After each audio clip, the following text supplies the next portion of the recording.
de cloud, dan kan ik zelf ook het geluid terug horen. Oké.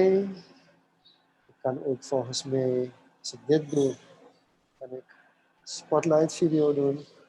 En dan, goeiedag allemaal, welkom bij de Social Media Conference. Good morning everyone, welcome to the Social Media Conference. Ik ben benieuwd hoeveel verschil er is tussen als ik zo praat en als ik dan vervolgens weer mijn mondkap opdoe. Dat wilde ik ook nog even weten, dus dat ga ik ook in de recording terug horen. Maar dit betekent dat het werkt, dus we gaan dit ook weer moeten testen maandagochtend vlak voordat ik start. En we gaan het straks testen met Hebelo. Maar in elk geval heb ik mooi de afstand kunnen genereren tussen mijn computer, dat het een beetje veel heeft alsof ik een normale keynote geef. Ik kan ook gewoon dat hier lopen. En ik kan ook gewoon een beetje naar voren komen. Zo, oké. Yes, oké, dat wordt getest. Dan moeten we nu nog die tweede test doen. Recall, misschien kan je gewoon even buiten blijven. Ik ga gewoon met Doi op afstand staan en dan gaan we kijken of het geluid ook goed is. Dus je kan ook even blijven testen zo.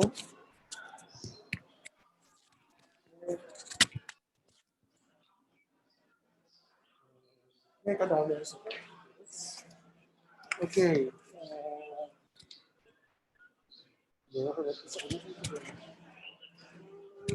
Ik lees het.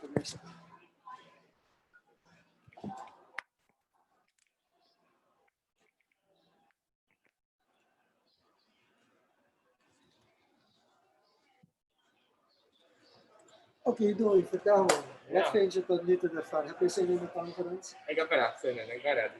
Oké. Recall, het belangrijkste wat we nu van jou moeten weten is, hoor je,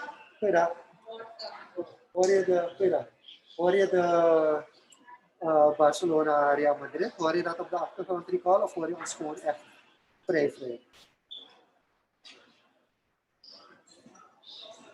Oké. Perfect. Dan is dit een geweldige setup. Ja, dit is een optie. Ja toch? Dit is een optie voor als mensen gewoon een panel willen zitten. Oké, hier ben ik heel blij mee.